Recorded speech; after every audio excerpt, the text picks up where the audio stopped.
আজি চাওক যদি ক্ৰাইটেৰিয়া পাৰ কৰি যদি কোনোবা অবৈধ বাংলাদেশী বা সন্দেহযুক্ত নাগৰিক যদি অসমত আছে তেওঁলোকক গ্ৰেপ্তাৰ কৰক আৰু দৃষ্টান্তমূলক শাস্তি দিয়ক, আমি পূৰ্ণ সমৰ্থন কৰিম। কিন্তু বাংলাদেশী খেদাৰ নামত মুছলমানক অত্যাচাৰ কৰিব সেয়াটো কোনোপধ্যে গ্ৰহণযোগ্য নহয়। মুছাৰ স্থিতি স্পষ্ট যদি কোনোবা অবৈধ বাংলাদেশী যদি ক্ৰাইটেৰিয়া পাৰ কৰি যদি অসমত আহিছে তেওঁলোকক খেদি পঠোৱাত মুছাই পূৰ্ণ সমৰ্থন কৰিব, আমিও সহযোগ কৰিম।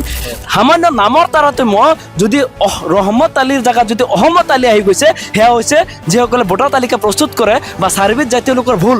একে পৰিয়ালৰ গোটেই মানুহখিনি ভাৰতীয়, এজন কেনেকৈ সন্দেহযুক্ত নাগৰিক হ'ব পাৰে? তেওঁৰ পূৰ্বপুৰুষৰ ৰেকৰ্ড আছে, 1951 আগৰ ৰেকৰ্ড আছে, 1920 ৰেকৰ্ড আছে, সেই মানুহখিনি যদি সন্দেহযুক্ত হ'ব নোৱাৰে। গতিকে আমি বিচাৰোঁ যদি অসমৰ মানুহখিনিৰ আপোনালোকে DNA টেষ্ট কৰক না, কিমান বছৰৰ জেনেৰেশ্যন ইয়াত আছে ওলাই পৰিব। গতিকে মুখ্যমন্ত্ৰীয়ে অসম আন্দোলনৰ সময়ত বহুত কিন্তু আমাক বহুত বাগা নেতা আছিলে, আজি তেওঁলোক কেন্দ্ৰত কেন্দ্ৰীয় মন্ত্ৰী হৈ আছে সোণোৱাল ডাঙৰীয়া, যাক আমি জাতীয় নায়ক বুলি অভিহিত কৰিছিলোঁ। কেন্দ্ৰত BJP চৰকাৰ, অসমত BJP চৰকাৰ, বিদেশী খেদক যদি আছে আপোনালোকে বিদেশী খেতাৰ নামত ৰাজনীতি কিয় কৰি আছে? আজি যেতিয়া অসম আন্দোলন হৈছিলে অসমৰ প্ৰাক্তন মুখ্যমন্ত্ৰী প্ৰফুল্ল কুমাৰ মহন্তৰ ডাঙৰীয়াৰ নেতৃত্বত আচল নেতৃত্বত আন্দোলন হৈছিলে, আমিও পূৰ্ণ সমৰ্থন কৰিছিলোঁ। যদি বিদেশী আছে তেওঁলোকে খেদক, কিন্তু বিদেশী খেতাৰ নামত কি হৈছিলে? তেওঁলোকে চৰকাৰ গঠন কৰিলে, চৰকাৰ গঠনৰ পিছত আজিলৈকে কিমান বিদেশী তেওঁলোকে খেদি পঠাব পাৰিছে? শ্বেতপত্ৰ প্ৰকাশ কৰক না মুখ্যমন্ত্ৰীয়ে বৰ্তমান, কাৰণ এতিয়াতো কেন্দ্ৰতো BJP চৰকাৰ, ৰাজ্যতো BJP চৰকাৰ। গতিকে এয়া হৈছে একমাত্ৰ বিকোভাৱনা যিবিলাক দেখা যায় যেন